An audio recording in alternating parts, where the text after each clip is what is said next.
got you covered. This is News 4 Tucson, live at 10.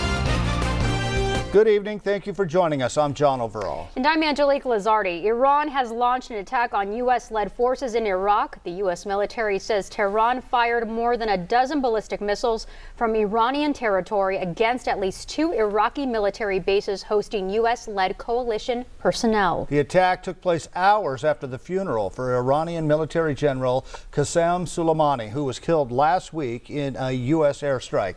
Footage broadcast on Iranian TV appears to show a number of missiles being fired into the sky. Tehran has vowed retaliation for the killing of Soleimani.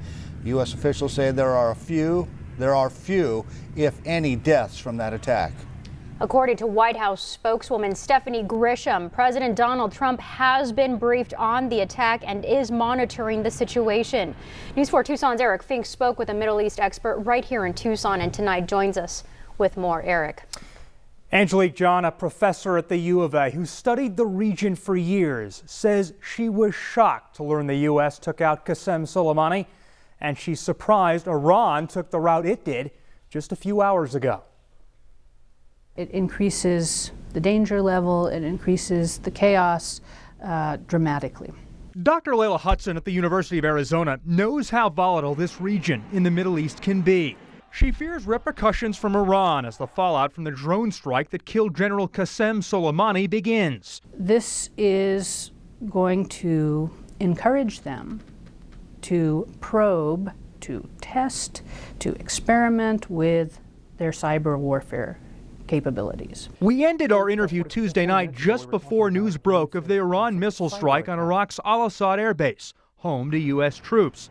Once we got the news, we sat down again. I must say it is a quicker and more aggressive response than I had anticipated. At the Pentagon Tuesday afternoon, Defense Secretary Mark Esper defending the actions of the White House, saying Soleimani was just days away from attacking U.S. soldiers and diplomats. The United States is not seeking a war with Iran, but we are prepared to finish one. We are seeking a diplomatic solution. But first, this will require Iran to de-escalate. But how does Hudson see this latest act of aggression? This is a shooting war now. This is a U.S. air base with U.S. assets, with U.S. coalition partners. If the U.S. escalates in response, it seems unlikely that the first phase would involve more U.S. troops. It would be from the air.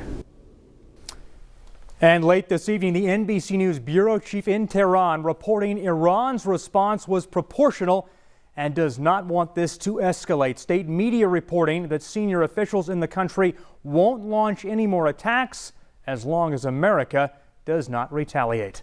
I'm Eric Fink, News 4 Tucson.